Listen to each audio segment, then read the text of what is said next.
afternoon, ladies and gentlemen, and welcome to this World Prematurity Day event, a joint event between the National Press Club of Australia and the National Rural Press Club. My name is Lucy Barber. I'm President of the Rural Press Club and I'm also the ABC's Regional Affairs reporter. I'm honoured to be able to introduce our guest today, National Rural Health Commissioner Professor Ruth Stewart. Ruth is going to talk about the high rates of premature birth in rural and remote Australia and discuss ways in which those high rates could be reduced. I'd also like to take this opportunity just to thank the Rural Press Club sponsors, Case IH, Westpac, CropLife and Animal Medicines Australia. Ladies and gentlemen, please join me in welcoming Professor Ruth Stewart.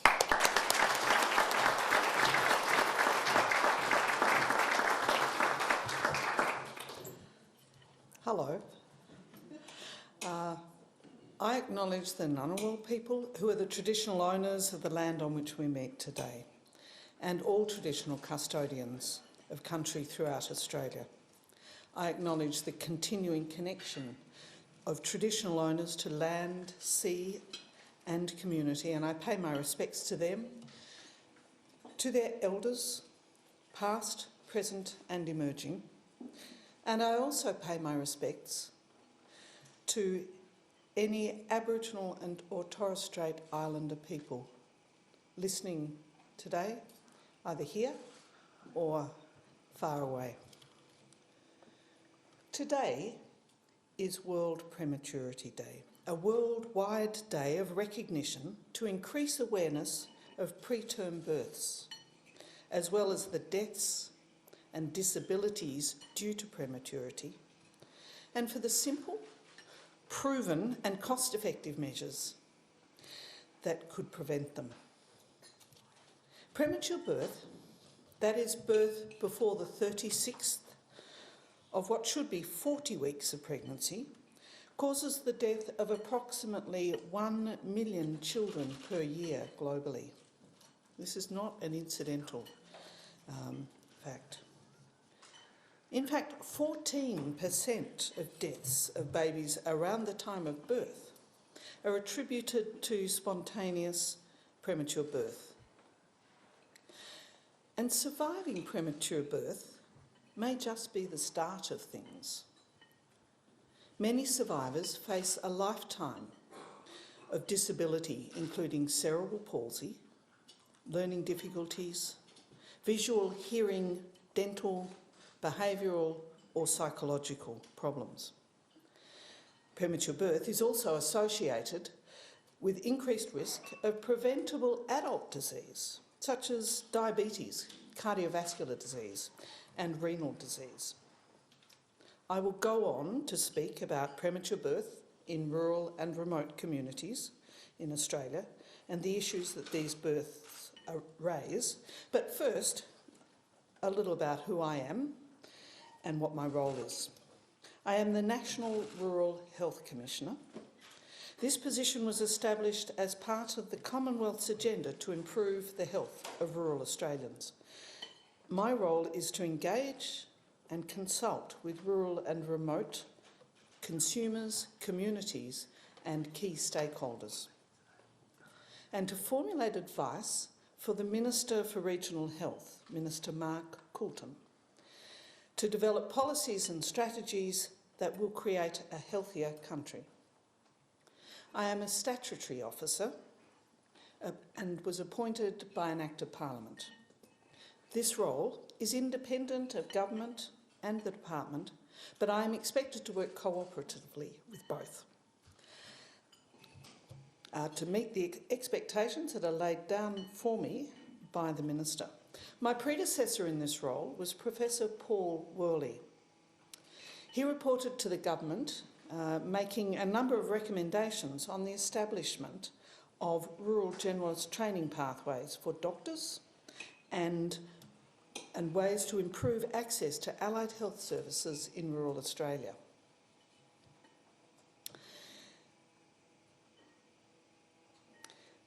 With the new legislation from June this year, the Office of the National Rural Health Commissioner has been expanded. I will soon have 2 Deputy Commissioners who will have expertise in nursing and allied health, and at least one of the deputies will be a person who identifies as Aboriginal and/or Torres Strait Islander. That's a promise. I have worked for 30 years as a rural generalist doctor. That is, a GP with an expanded scope of practice. My advanced skill is GP obstetrics. I have lived and worked in rural communities where I provided cradle-to-grave care, caring for women and babies and families. I have birthed the babies of women I delivered a generation earlier. That's why I've got grey hair.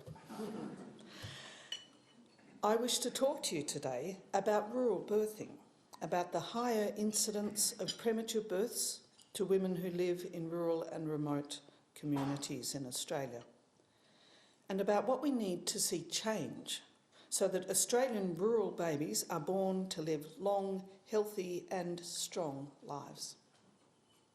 I'll start with a story though. In the winter of 1957, my mother Fairlie was pregnant for maybe the 6th time. Things had not gone well with the previous 3 pregnancies. That was hard with 2 active toddlers.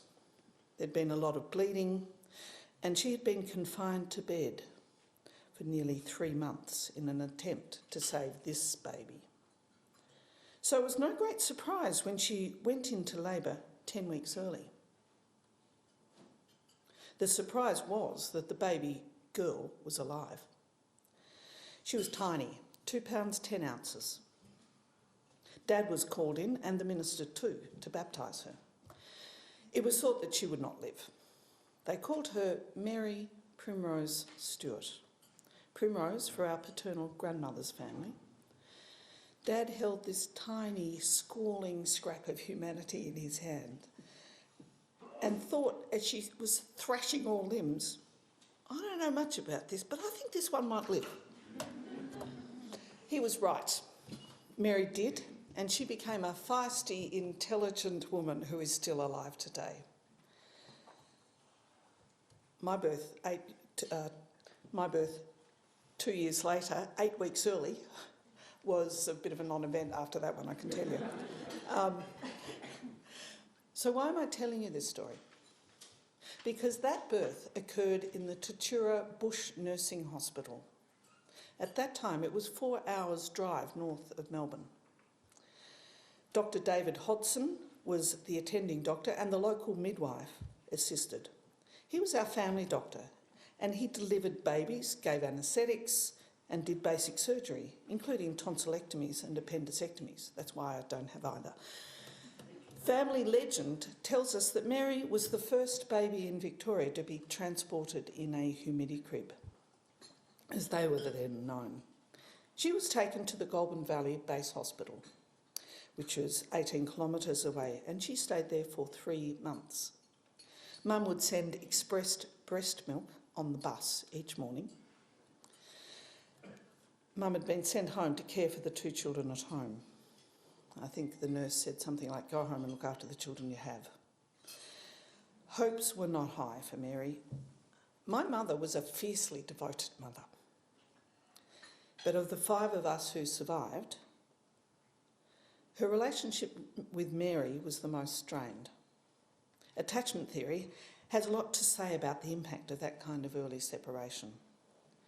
Mary's premature birth had lifelong repercussions. That was the 1950s. Have things changed? Here are some statistics. In 2018, there were just over 315,000 births in Australia. 7.8% of those were in rural, and 2.4% were in remote and very remote communities. The more rurally or remotely a mother lives, the more likely it is that her baby will be born prematurely. In fact, remote women are nearly twice as likely to give birth prematurely.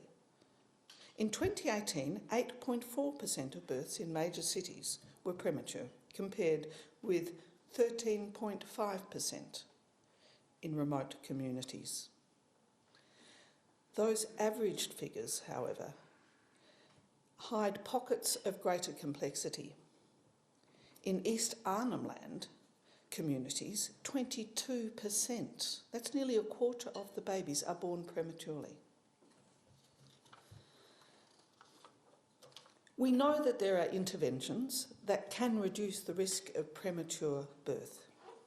A study was conducted amongst urban Indigenous women in the Brisbane Birthing in Our Community program, which is a maternity service co-designed by Aboriginal community-controlled health organisations and a tertiary maternity hospital. Indigenous health practitioners play a prominent role in this service. That study provides evidence that continuity of care by known midwives throughout the pregnancy and birth halved the incidence of premature birth. I'm going to repeat that. Culturally safe continuity of care by a known midwife throughout the pregnancy and birth halved the incidence of premature birth. That's not an expensive intervention.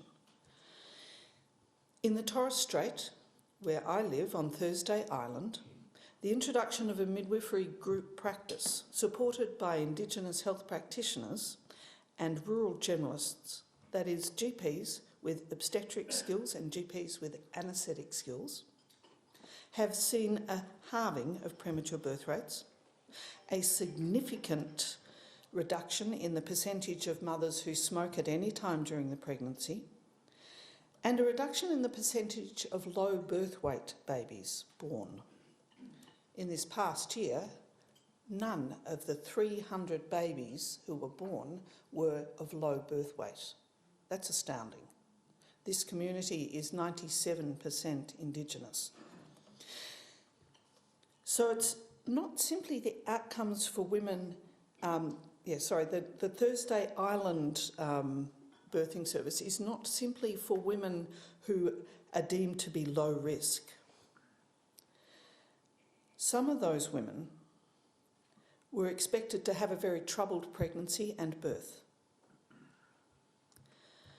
This model was co-designed with the local Aboriginal and Torres Strait Islander communities, and cultural safety and empowerment are front and centre. We think that this is what makes a difference, along with the continuity of care and carer.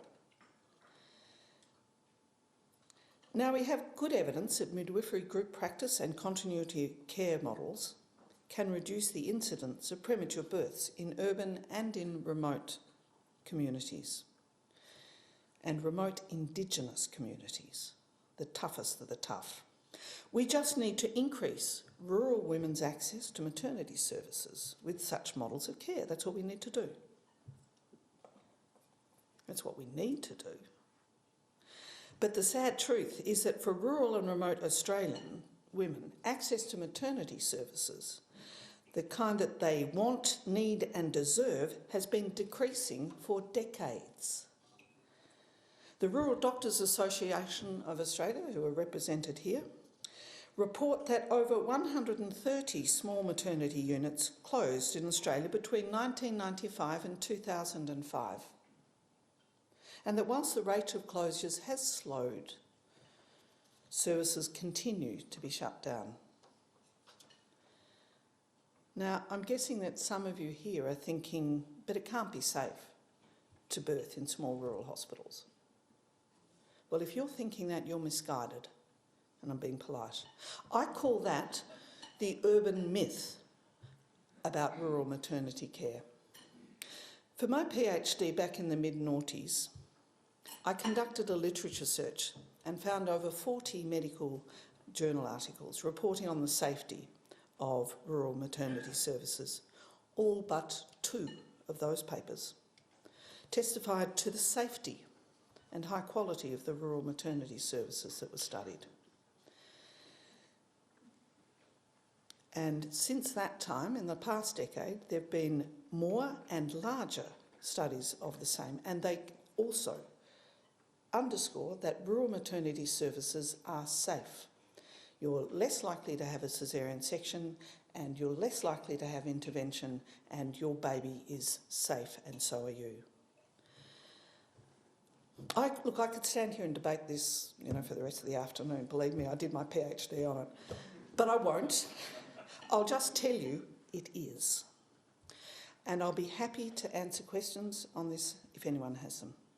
Look, the other point that I want people to understand is that when the doors are closed on maternity services in rural communities, the staff with maternity skills leave the community.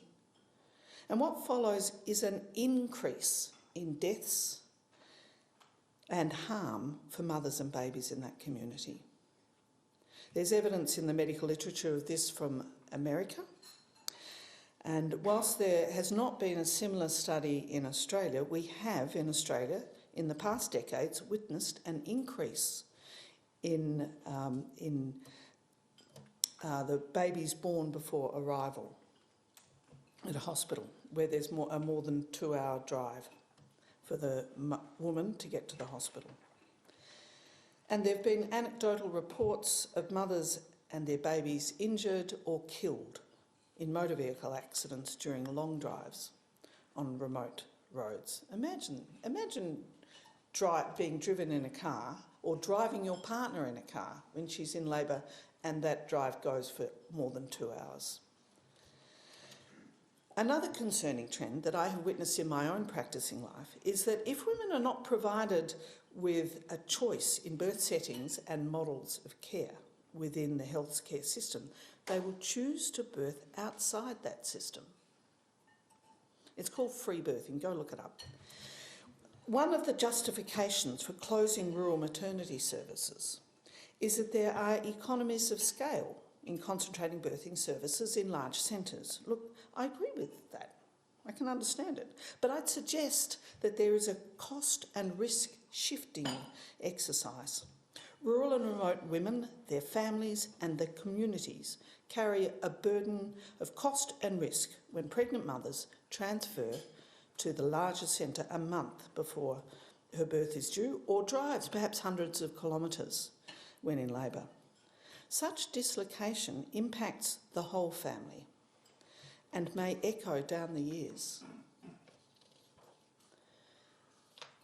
Those costs can be counted in financial, social, cultural and emotional terms and can seriously destabilise vulnerable women's and babies' lives. Strangely, women are not often asked what they want from maternity care. Go figure. During the development of the 2019 Women-Centred Care Strategic Direction for Australian Maternity Services, women were asked.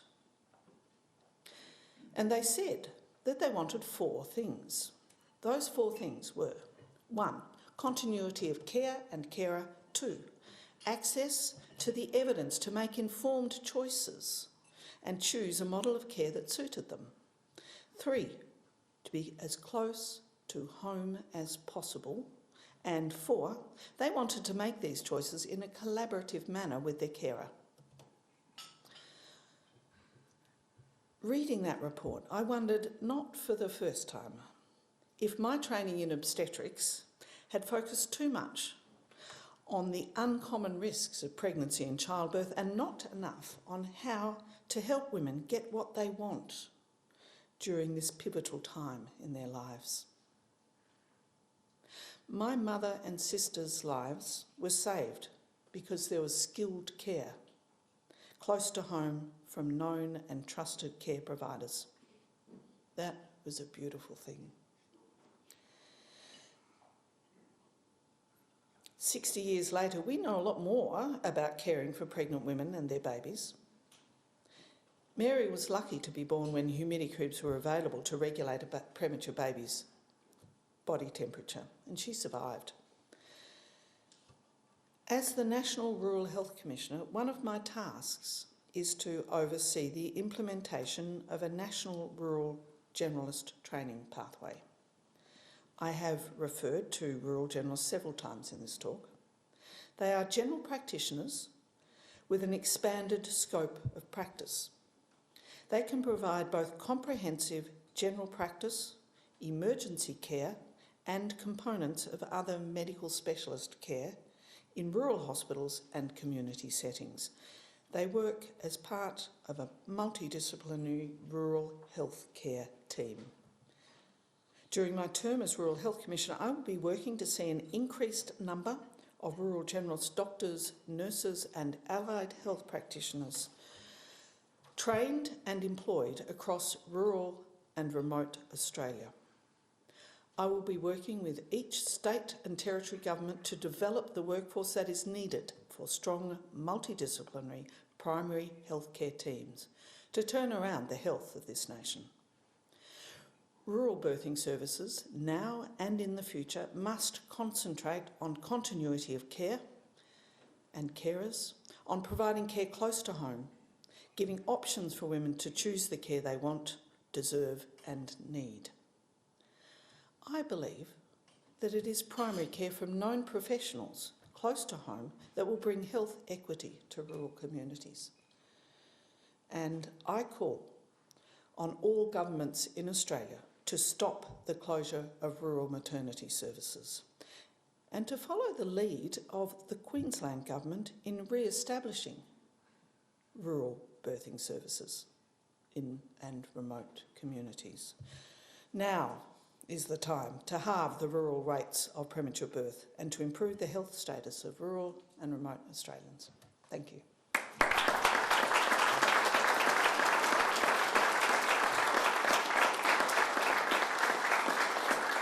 Thank you, Ruth Stewart, for such an interesting, thought-provoking speech. That was fantastic.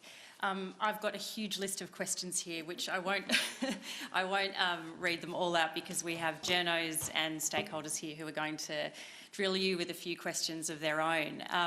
But I just wanted to pick up on that idea of continuity of care. So the idea that women, particularly in rural communities, want access to the same midwife, the same GP, obstetrician throughout the entire pregnancy.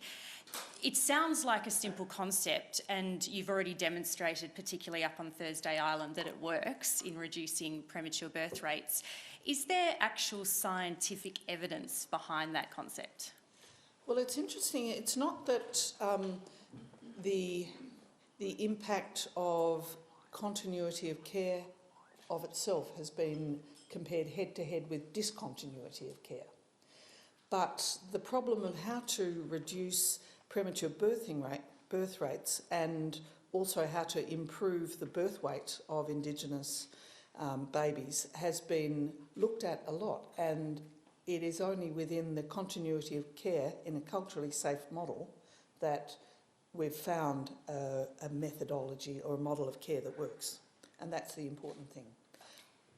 So when you talk about rural generalists being key to all of this as well, a rural generalist something that we seem to have had in years gone by, but we've dropped the ball on? I mean, it's not a new concept, is it? No, it's not a new concept. I talked about Dr. David Hodson, who inspired me to become a doctor. I thought he was awesome. He was our local doctor, you know. And I went into medicine at Melbourne University wanting to be like David Hodson. I was luckily enough of a tomboy as a child not to go, oh, I'm a girl, I can't be a doctor, which lots of people later told me. But and I wanted to be a doctor like that, with that broad spread of skills. And I wanted to work in rural. And when I got to university, Melbourne University at that time really did their best to try and dissuade me from that career. Rural doctors were only mentioned with disparagement, and I noted that. And when I graduated, which I just managed to do, when I graduated, I found it was really difficult to find that set of skills that I wanted because the pathway was not clear. I had to negotiate on a case-by-case basis to learn the skills that I needed. I can remember having a stand-up argument, like pretty fierce argument in an operating theatre in a maternity hospital in Glasgow saying, I don't care whether you think a GP should be able to do a caesarean section. Where I will be working next year, if I can't do it, babies will die. Just teach me. You know. And what has happened now is that the Australian College of Rural and Remote Medicine and the Royal Australian College of General Practitioners have identified a curriculum to train rural generalists, and we're beginning to train them now. So when do you think we'll start to see those rural generalists out in the communities? So we're already seeing them in Queensland. So Queensland hospitals now have a whole lot of very young doctors. You know that thing where policemen always look younger, believe me, the doctors always look younger. Very young doctors who have a rural generalist skill set, and that is so heartening for me. I left my total focus on my own practice because I thought they must be doing something wrong back there where they teach those medical students. They need to be teaching them in a way to encourage them to become rural doctors, and that's probably propelled my interests since. So broadly across Australia, more rural generalists in the next couple of years, or? Look, there's a long lead time, okay. But the investments by the Australian government over the last 25 years have developed a lot of infrastructure in certainly rural medical education in regional and rural towns, so that it is now possible to do your whole medical training outside of a capital city. We know that the earlier and the longer you train in a rural community, the more likely you are to go and work in a rural community as a graduate doctor. And also, if you enrol rural kids in universities, they're more likely to become rural doctors. I feel like a bit of the theme in the speech was what women want out of pregnancy. And I can't help but ask this question. Do you think premature birth and the poor outcomes we've seen across the entire country with premature birth over many years are partly because maybe obstetrics has been a male-dominated industry? Enjoy that. Yeah, I will. Thanks, Lucy. Well, except now actually, if you go to a maternity hospital, the obstetricians, who are younger than me are, they are predominantly women. Mind you, their college still has male presidents. Yeah. That's the end of that answer. Okay, cool. We might move to questions from the floor now. First up, we have Simon Gross from Canberra IQ. Thanks for your talk. I'm going to ask you about how you're going to run your role. You're the second Rural Health Commissioner. Your predecessor kept a pretty low profile, put out the occasional reports to government, didn't put out a press release in his whole term. I'm just wondering if you are planning to change that. I think this is the first time someone in your role has given a talk at the National Press Club. Are you planning to be more active in terms of talking to the nation about the issues that are important for people in regional Australia? Yes. Okay. So look, it's a bit scary, but a great pleasure to be invited here today, because I think that we need to change the discourse about rural health. I am sick and tired of hearing what rural communities don't have. It's time that we talked about what rural communities have and what can be achieved. When you look around Australia, there are all kinds of examples of excellence in rural and remote healthcare. It's just that they're not spread widely enough. And so if we increase the talk about what can be done and what can be done better, we're much more likely to see those models replicated. And you asked what one of my goals is, I would know that I have achieved my goal if I hear that in 2 years' time politicians are having their constituents walk into their office and say, you've got to get us one of those rural generalist docs. That's what we need. I don't want them to be going in saying we need a new hospital. That's not what rural communities need. They need generalists. They need multidisciplinary primary care teams that are accessible and in their community. Okay, I'll ask another question. I think the queue is a bit short here. You talked about in remote communities the halving of premature births when there was continuity of care. To what extent would that metric be contributed to by the functionality or dysfunctionality of families or communities? So we know that, I mean, everybody knows anecdotes of women who've been through a traumatic experience and have gone into premature labour. So we know that trauma can induce premature birth, but actually the rates of premature birth are more likely to be due to disease or malfunction of the placenta, which is that organ that gets the oxygen and nutrient to the baby in the uterus. If the placenta isn't working properly, the baby does not thrive, and the baby will often then stimulate labour. Now, if a woman is being followed closely and has somebody who she trusts, who she can go, just sounds a bit strange, but I'm feeling these things here, is that anything? Then they're much more likely to have the issues that need to be addressed. Whereas if it's a distant person who they don't know, they're not so likely to go in until they're proper sick. And so I think that's a lot of it, really. And we know in the Torres Strait, there was the consultation with the community was that initially Queensland Health wanted that service to be a low risk.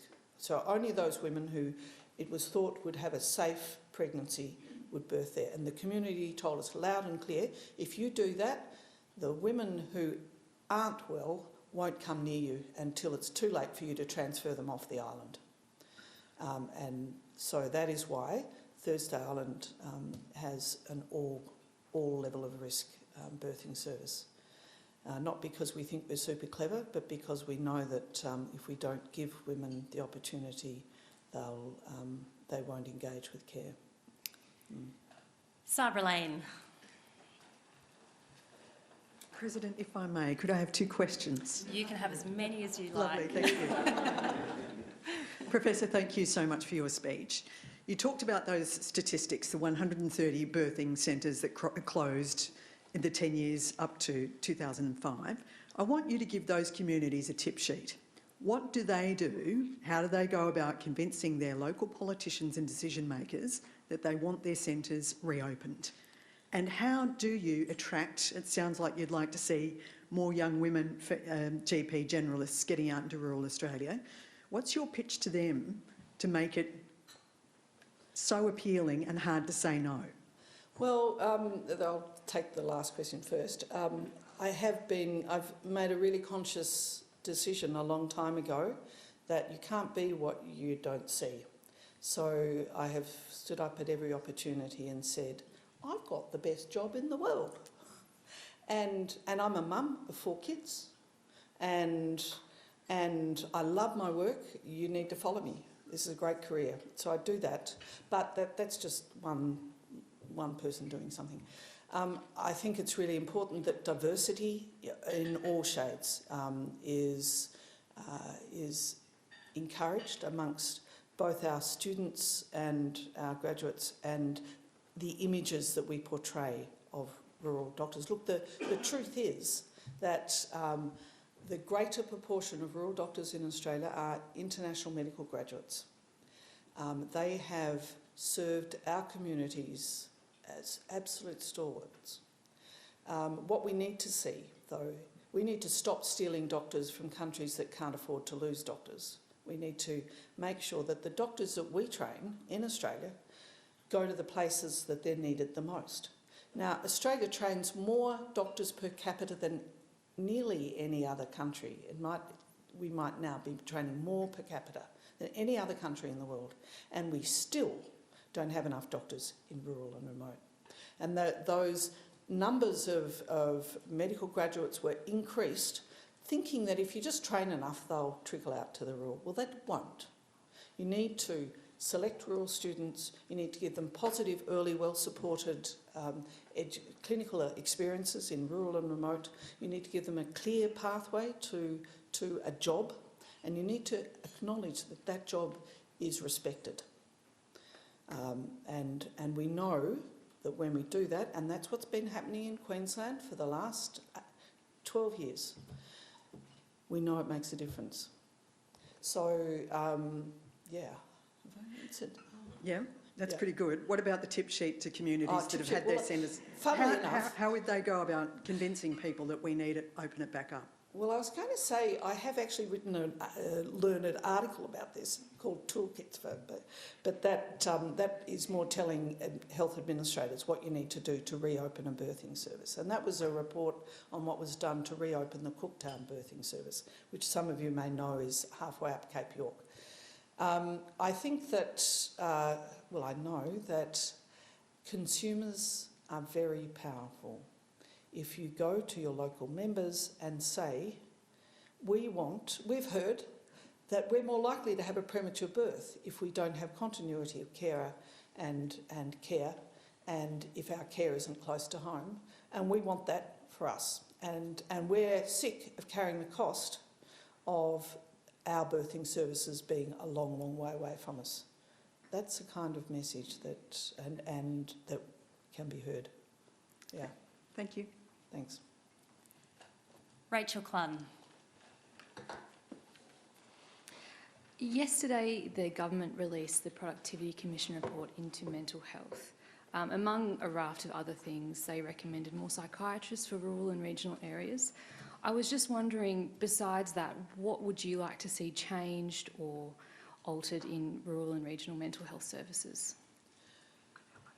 I think that we focus a bit too much on the health services. I think that we need to focus a lot of attention on how we, as rural people, talk about health. And to speak, like, in some ways I wonder whether even saying mental health as opposed to health is a bad thing. Descartes was wrong. We are a body inhabited by a mind, and our emotions and our mental health is an absolute integral part of our health. So I want people to see mental health issues as every bit as important as an ingrown toenail. In fact, a lot more important. And that just as when you get a red lump on your toe, you head off to see someone to get it fixed before it gets worse. When you notice that you're not sleeping at night, that you feel like crying when you're talking to people, or you stop doing the social activities that normally bring you joy, and in fact joy is nowhere to be found, you go and seek help. It's not your fault. It's a condition that can be helped by other people.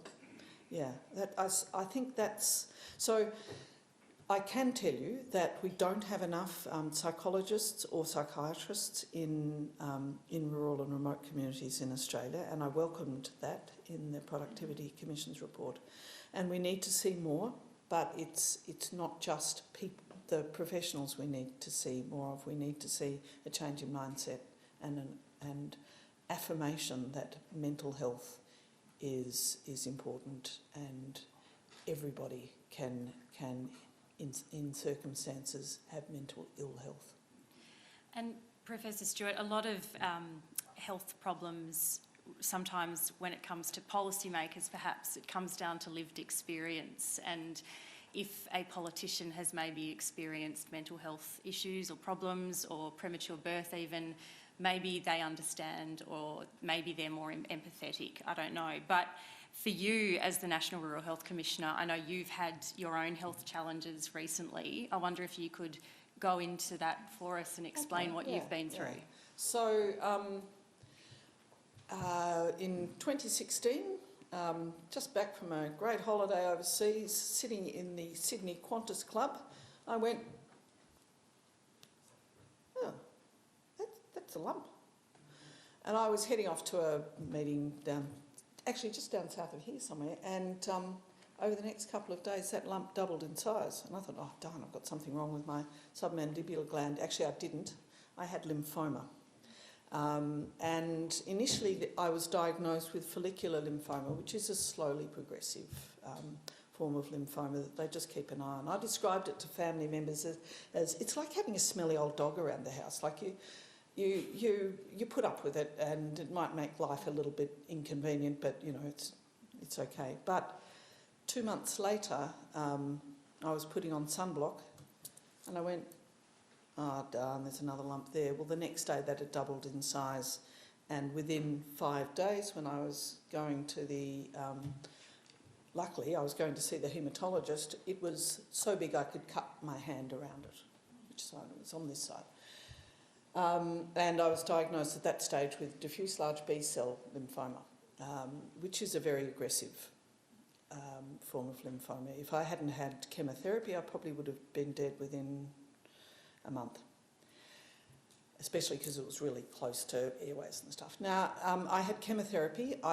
We have 3 of our 4 children live in Melbourne, and so do my siblings live in Victoria, and I thought, oh, I'll go down there and have the chemotherapy because I probably haven't got much time, and I want to spend as much time with the family as I can.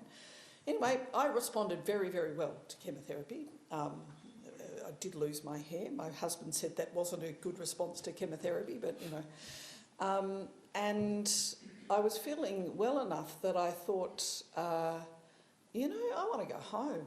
I'm sick of being in Melbourne. I hate Melbourne. And I am fortunate enough to know how the system works and know people.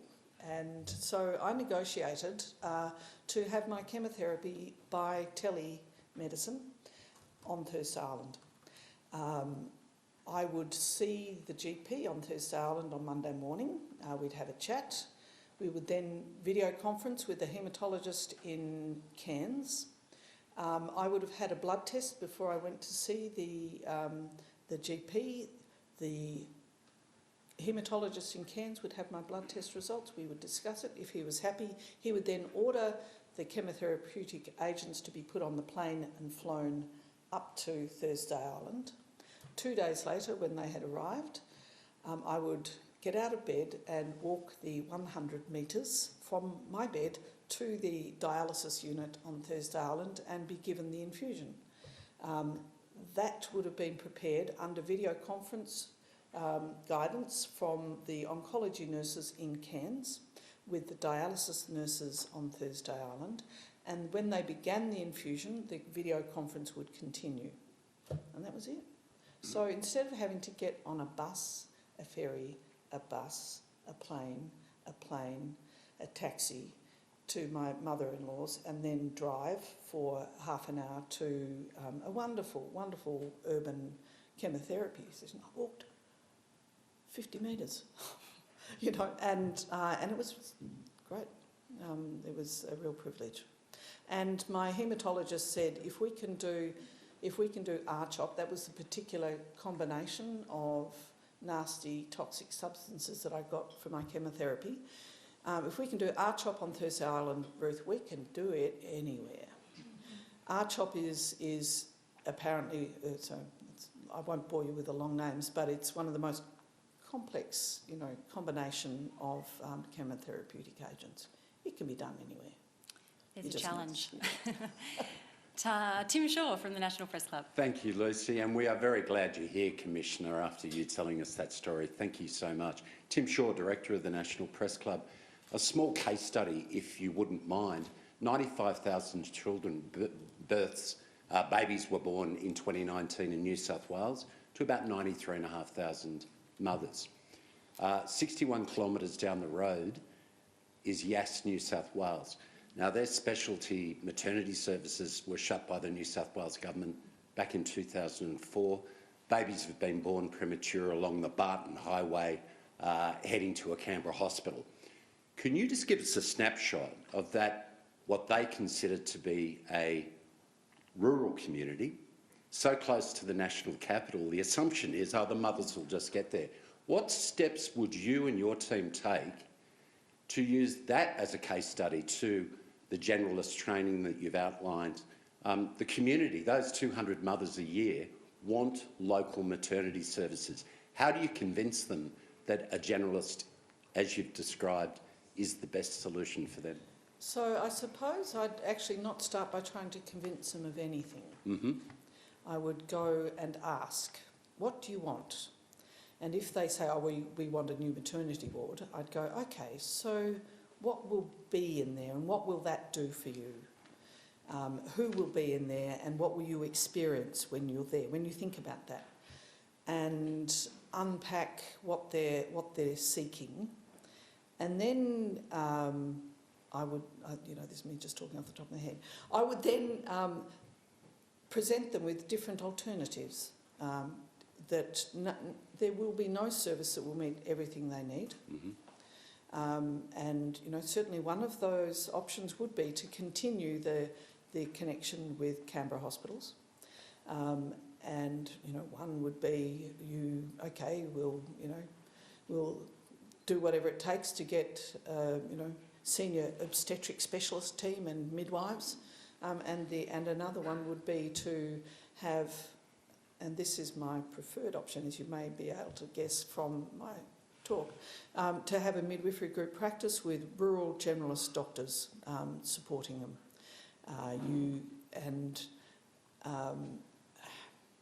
Rural generalists can work in both the hospital and in the community in general practice. And so they have those links. In my practice, I would usually know the woman well before she became pregnant. I would have been, she would have been coming in to see me.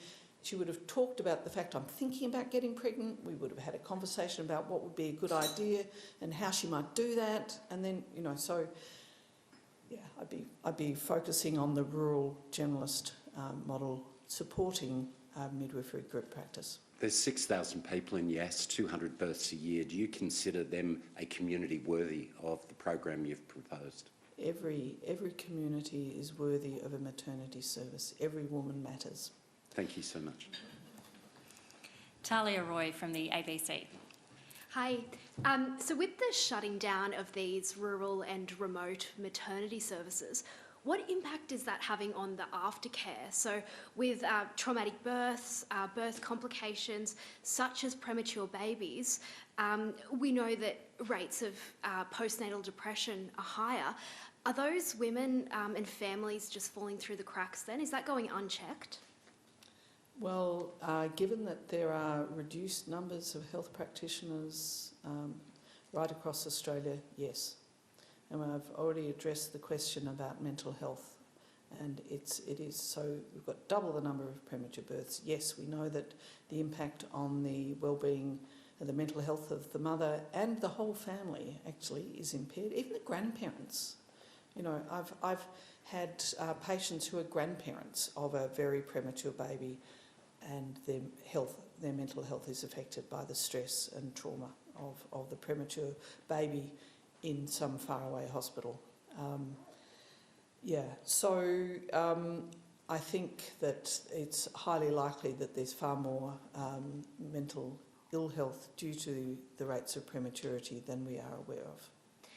And so with specialists, so often they get a bit of criticism for, they're just not attracted to the regions, they're not attracted to rural areas, they don't see themselves working there. But what you are saying, it's quite the opposite. They don't have the support there, they don't have the services there. Do you think it's a bit of they've been mischaracterised? Look, I think I have to be really careful here, because I was a country kid who wanted to return to the country. I had 8 years in Melbourne. It was a great time, Everybody knows how wonderful inner Melbourne is. But I wanted to get back to the country. So I'm really biased. I think living in rural areas is the best life. and I'm sure lots of you here would disagree with me on that. But so I have to be careful when I respond to questions like that. And I need to be careful to be respectful because, you know, I can't tell specialists where they should work. But I got into medical education so that I could influence the way they're taught. And I know that that makes a difference.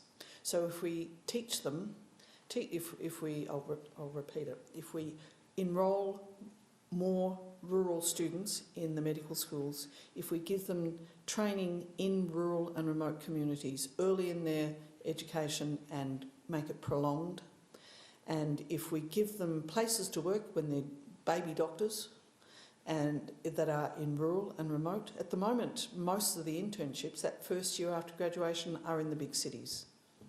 You buy a house, you buy a car, you fall in love with someone who's in the big city too, you know.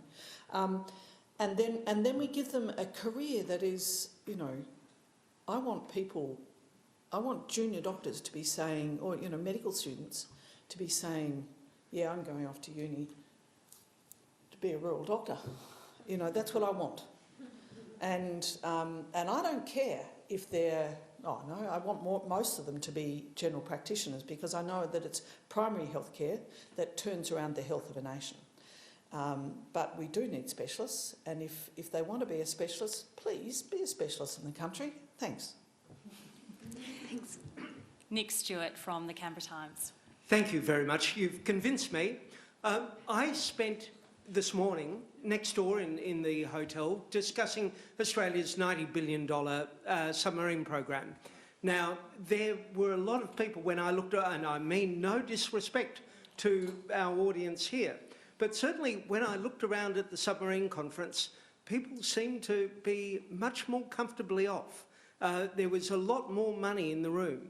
Why is it that basically we're still talking about rural health, which is a vital service for so many people, and yet we don't get the same buy-in from politicians? What needs to happen to get, after all, without the National Party and the independents, this would not be a government. How is it that you can actually get those people mobilised so they actually understand these needs? The amount of money that we're talking about by comparison to defence projects is really a pittance. Why doesn't anything happen? Why do we keep on... Do you want a job in my office? And can I just add to Nick's question, do you have the resources to be this independent voice for rural health? Actually, I think that my office is well supported. I'd be crazy to say no because there are various representatives from the department and ministers here. But no, I actually think I do. I've got, we will have 2 deputy commissioners where I already have 2 policy advisors, and it's probably with the, probable that with the deputy commissioner appointments that we will get more policy advisors. And I think, so it's not my role to do the stuff. It's my role to do things like this, to talk and get other people talking about rural health. And I think, to go back to the beginning of your question, I think that that rural people have got to stop being apologetic for being rural and stop being apologetic for asking for what the rest of the country gets. I fail to see why my tax dollar earns me less healthcare than somebody sitting in a large city. Now, just to illustrate that, for every dollar spent, every Medicare dollar spent on maternity care in the urban centres of Australia, there is 47 cents spent in remote communities on that's per head. So it's, you can't say, oh, well, of course there's hardly any money spent because there's hardly any people there. No, the people who are there, who are the sickest in the nation, get the least Medicare spend. So it's a problem. But what do you say to those who might argue, well, if you make the choice to live in a remote area or on a farm in the middle of nowhere, then you need to accept that you may not have easier access? I come back at that absolutely with, sorry, so you get the benefit of my tax and I don't get the benefit of yours. That's not fair. Really? Thanks, Vic. We're going to hear a question now from John Hall, the President of the Rural Doctors Association. Thank you. Thanks, Ruth. That was a very articulate summary of the lay of the land when it comes to maternity services in Australia and the problems there. In the past, we've looked at perinatal data reporting from Queensland, and from the time of 1999 through to 2009, we looked at that collective data, and it showed that the perinatal mortality rate, that's the baby death rates in hospital, were 10.5 in 1,000 in metro areas in Queensland. And it also showed that in areas where we have functional rural maternity units, like you've described, where we have rural generalist doctors and midwives and teams working together, in Queensland that the perinatal mortality rate was 8.5, so it was significantly lower than the average. The example of the safety of rural maternity So services. with that background, and knowing that prematurity significantly contributes to increased perinatal mortality rates in rural and remote Australia, how can we influence state governments that are making the decisions to close these units? And just last year, a unit was closed in Theodore in Queensland on the grounds of safety, when they had an exemplary safety record. How do we nationally, and in your role, how do we influence state governments from a federal perspective to bring them to account? We know that in the past we had COAG that had KPIs for HHS CEOs to hold them to account on things like Indigenous women having more than 5 antenatal visits during pregnancy, which was a good KPI. But in the era of the National Cabinet, how can we federally influence state governments to bring them to account with some national consistency on this? Another one for your office. Yeah. Thank you, John. I was actually going to come to you and ask that question. Just to let the audience know, John Hall has done some really remarkable research into quality of outcomes and statistics in rural birthing in Queensland. Thanks, John. But yeah, the question, nobody ever makes a decision because they're being beaten about the head. But if you appeal to people's and policymakers' understanding of what is right and just and fair, you're more likely to get decisions made that are right and just and fair. And I think it is right and just and fair that rural and remote women in Australia have equal access to maternity services. And I will be seeking to push that line while I'm in this office, and after it too, actually. Michael Clements from the Royal Australian Council of GPs. Yeah, thank you very much. I'd like to thank you for the work done so far. I work and live in Townsville. I'm a rural generalist. I own a practice on a remote island. And we're actively recruiting for rural generalists. So if you know of any, please send them my way. We've had the benefit of probably one of the newest birthing services reopen in the region of Ingham. So Ingham a couple of years ago, probably one of the last ones to be reopened by the Queensland government, has really brought in so much capacity to that township. It's brought in extra doctors, extra anaesthetic trained doctors and obstetricians, and it's really enhanced that community care. So this is work that really needs to be done. I guess just to change tack a little bit on the questions, I wondered if you could expand on the role of the rural generalist nurse and rural generalist allied health practitioner that you referred to in your speech. Okay, thanks. Thanks, Michael. I'm actually going to backtrack a bit. In the last 50 years, not just in Australia but across the world, we have understood that safety comes from the practitioner focusing on whatever area they can absolutely know and understand. We call that specialisation. So the line of argument is that you can only provide safe care if you know 100% that can be known about this, how to look after this kind of person. And that applies to medicine and nursing and to allied health. Now, that's fine if you live somewhere where there is a broad, where there's a large community who can support large teams working with each other. Rural communities are small. That's what makes them rural. And they can't support those large teams. So you have to have one person. It's a bit like, one ring to rule them all. It's one health practitioner to do all the service. And so that practitioner, I wouldn't like to go into a hospital and ask, for attention and be told, oh, sorry, I'm the nurse who's really good at vascular, care. You've got a gastric problem, you'll have to come back tomorrow when that nurse is on. You want a nurse who can deal with the whole person. So that's really what it is. And the same in allied health. You can have, say, a speech therapist who specialises in post-stroke care, or a speech therapist who specialises in paediatric care. But, God forbid you have a child who has a severe stutter and you live in the town where the speech therapist only does, care for the people post-stroke. So we need the allied health practitioners and the nurses to have as broad a scope of practice as possible. And we need our accrediting bodies to recognise that can be good.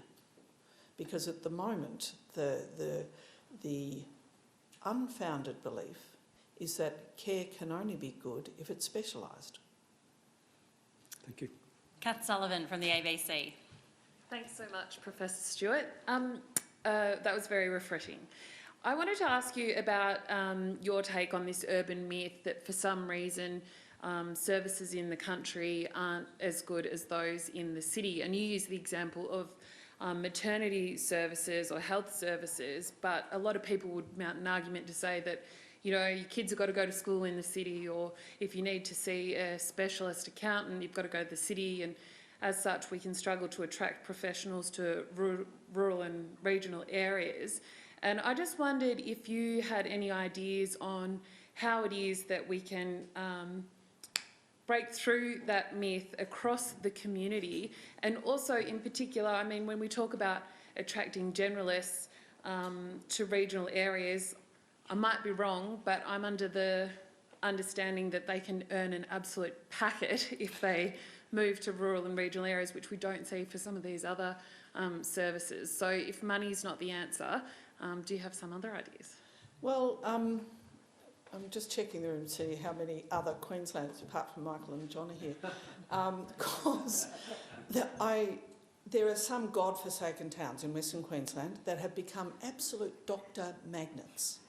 And when you look at what it is that attracts the junior doctors to those towns, and John and Michael and Marita Cowie over there know exactly the towns I'm talking about, it's the leadership and it's the education system that has been set up in that town so that there are medical students learning, there are junior doctors learning, there are registrars who are the GPs in training or specialists in training, and the doctors who are there, they all share together continuing professional development that can be shared between all levels of learner.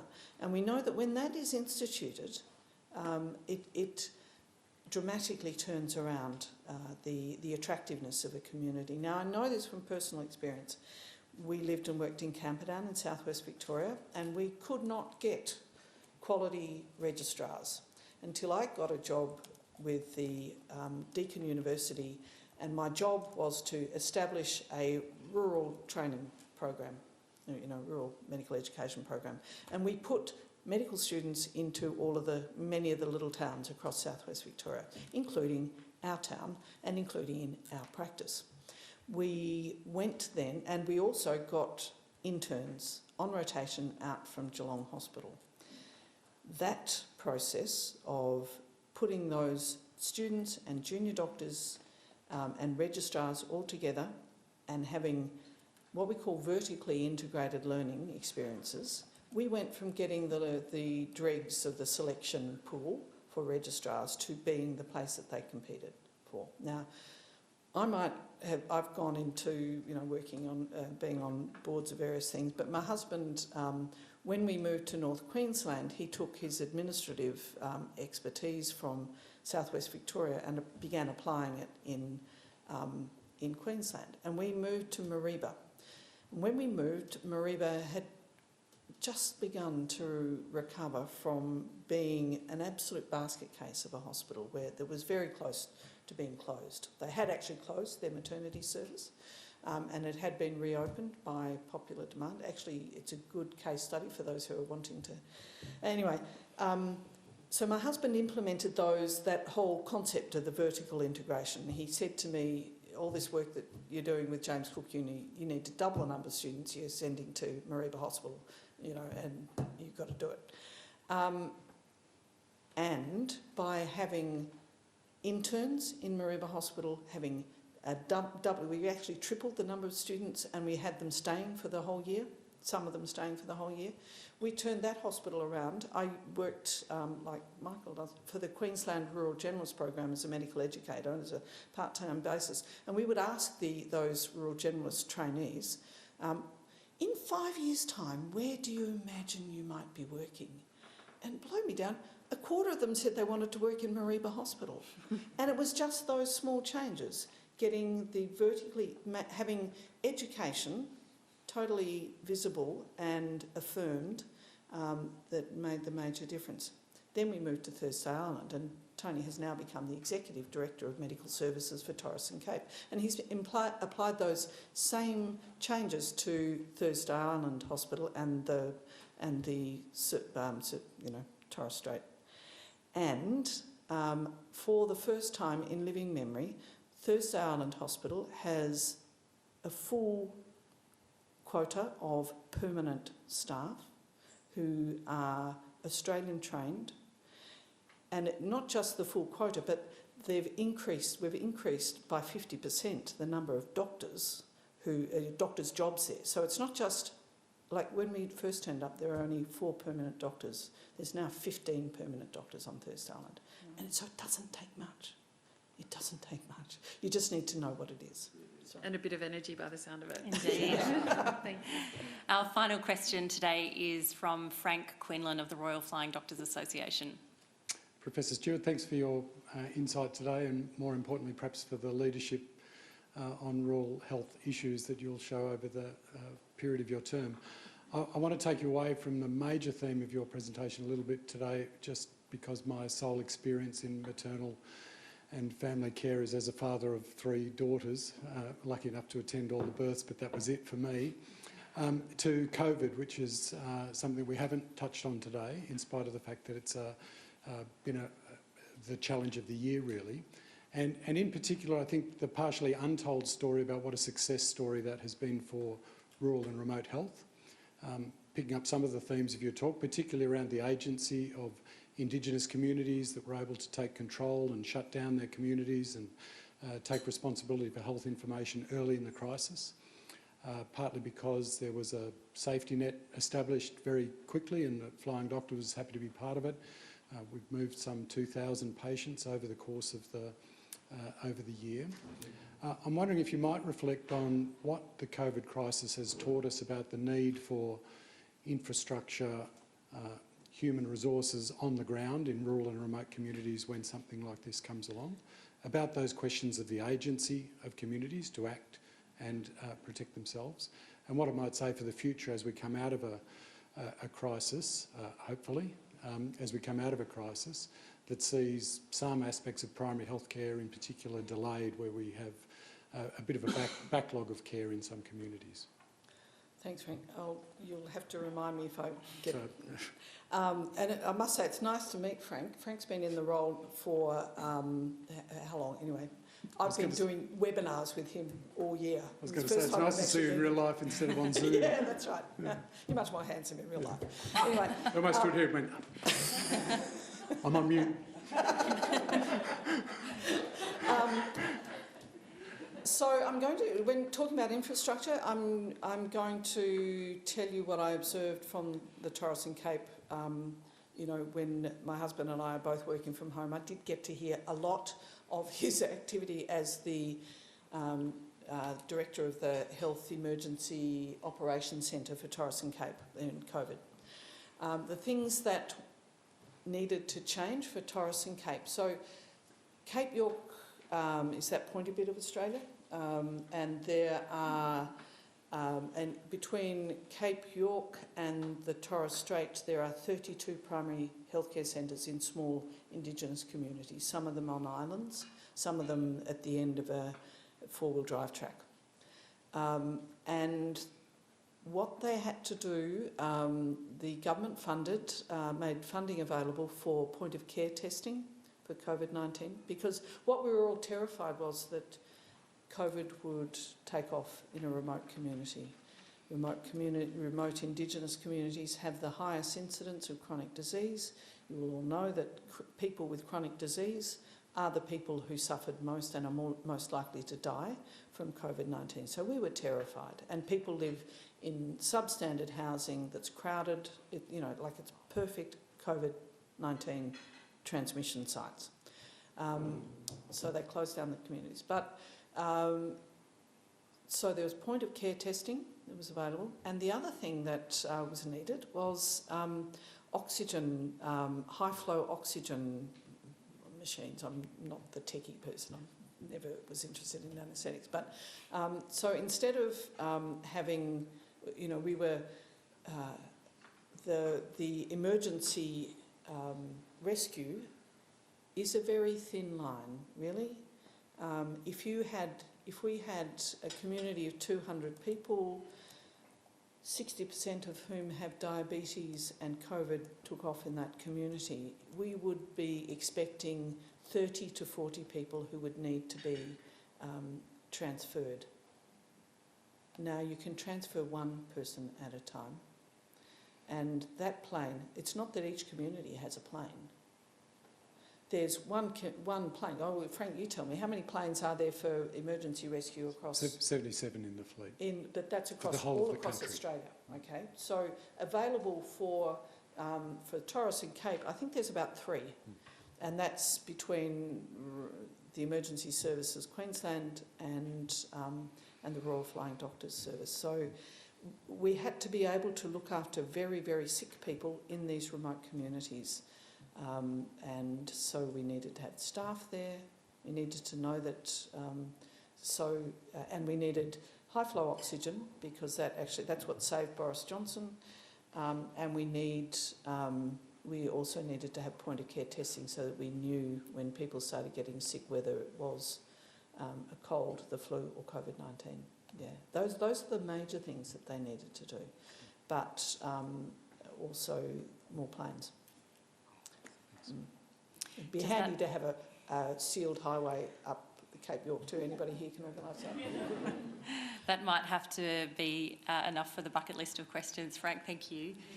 Professor Stewart, thank you so much for addressing us today. I think we can all agree that it's been hugely interesting, but also it's helped increase awareness, not just of premature birth, but of other rural health issues that you will no doubt be talking about in your tenure. 2 years, I think it is. Yep. So maybe we can get you back here after those 2 years to see what's changed. That'd be my pleasure. Fantastic. All right, let's